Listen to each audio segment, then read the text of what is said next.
Hello there. Have you noticed that you have had to turn up the font on your phone to really huge, to where like you can only get like 5 words per text message? Have you had to use the flashlight on your phone in order to read a menu?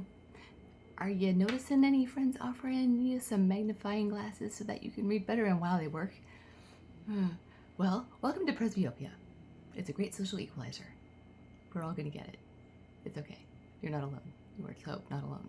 You were extra, super, mega, not alone. In fact, now I can see my phone. I couldn't see it before. It was just blurry.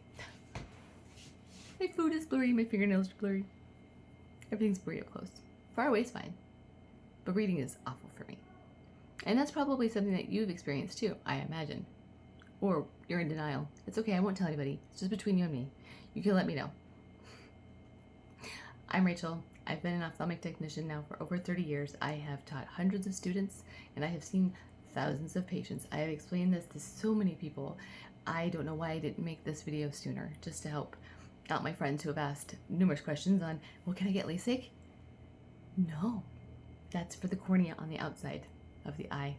This is affecting the lens inside your eye.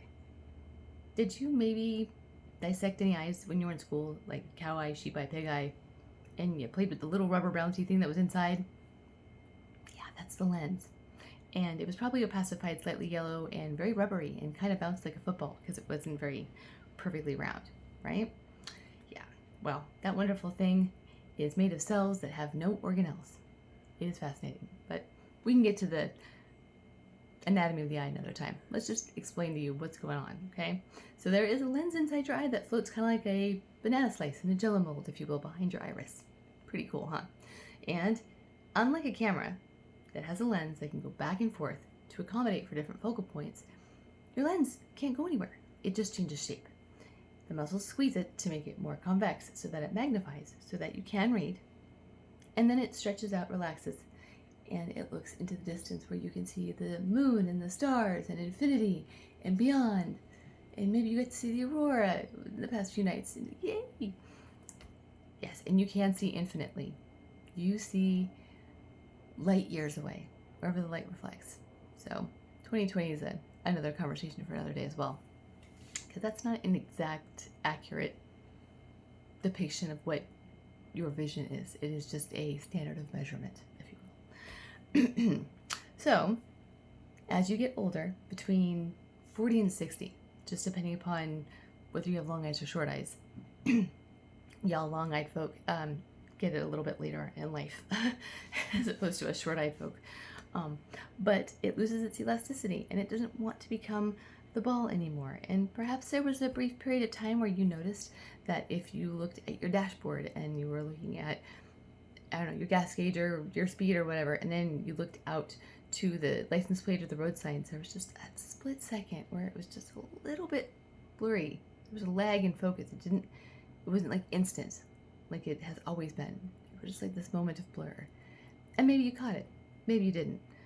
But that definitely is the beginning of presbyopia. And then at one point, the cheese just slides off the cracker entirely, and you're gonna have to rely on outside magnification in order to read. Sorry about that, guys. It is a great social equalizer though, so it doesn't matter what your socioeconomic status is, it doesn't matter if you're black or white, it doesn't matter if you're man or woman, it doesn't matter if you're cow or pig, you're gonna have it happen to you. So yeah, not all mammalian eyes suffer this fate, but most of us do. So just know that you're not alone, and there's always Jeffrey Bezos where you can order 15 of these in a pack. Or you go to Costco and you can order packs there too. So don't be ashamed and don't be afraid and don't be sad. It's okay.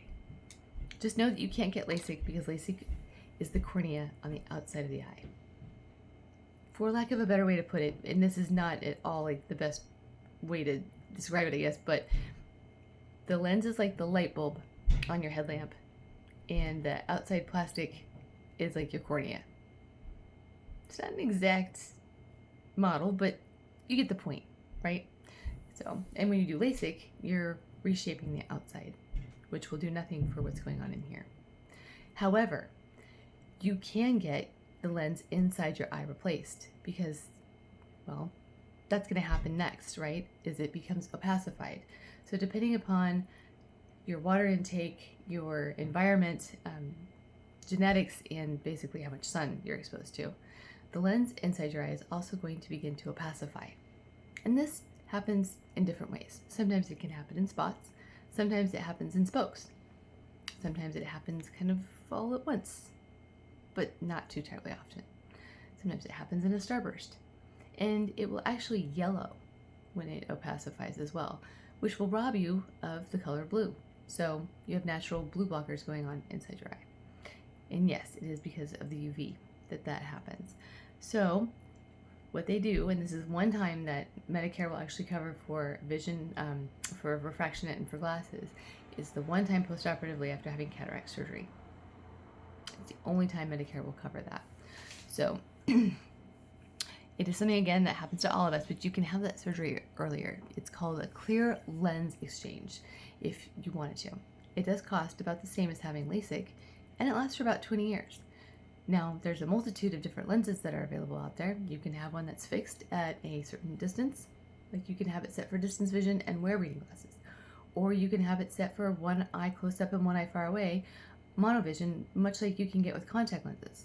That's an option too. Definitely try it with contacts before you make that decision, because it's not something you want to do without knowing if that's something that you can adapt to. I personally had a hard time adapting to the stereopsis, having both eyes imbalanced. I didn't personally care for it. I could adapt to it, but it was very difficult. So, and everyone's different. We all perceive things a little bit different. That's all. So no two eyes were created equal, including the ones that are inside your head. There are also multifocal lenses too that are based on Lighthouse technology. They can accommodate for different focal points as well. Some are good, some are bad, some are not.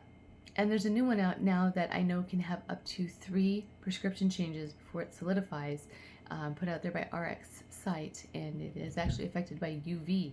So at first the patients had to go home wearing sunglasses and could not at all see the light of day like vampires until everything had settled. So could you imagine being stuck inside in a cave like a troll or a Fraggle until you healed, because it's a month per eye to heal fully after cataract surgery. But the good news is that you could have the prescription adjusted on it up to 3 times, which is huge, because we can get close to the mark, but you can do all the math 100% perfect. Doesn't mean that the brain's going to accept the image.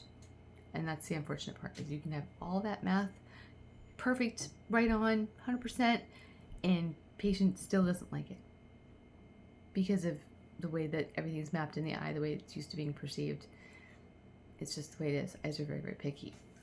So just know that there are options out there, and there are doctors who are more than happy to do a clear lens exchange, and I don't see why they should ever have an issue with it, because you're gonna have cataract surgery in the next 20 years anyway, so what the heck?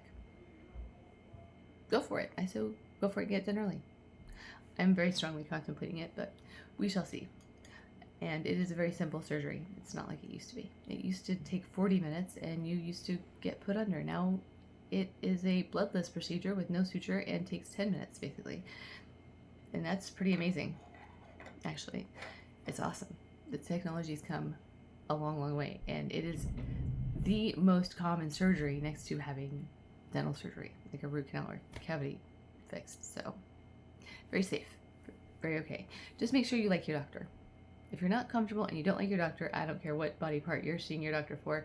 If you're not comfortable with your doctor, bounce. Go get a different doctor. Get one you like. Get one that you feel comfortable with and feel like they listen to you and give you the time of day. Doctors are not gods. They're people that went to school and are really good at parroting information. But they're people, okay? Their moms, their dads, their husbands, their wives, their brothers, their sisters, their daughters, their cousins.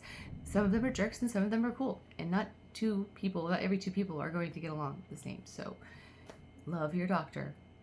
Love and trust the person who's going to put a knife against your eye. And do not hesitate, if you are uncomfortable, to go see someone until you find the right one. Kind of a big deal. It's a big deal. It's your vision. Don't half-ass it, and don't be afraid to stand up for yourself. So, hopefully that covered that particular portion. I've got a ton more to cover, and yeah, but this one is for Sassy.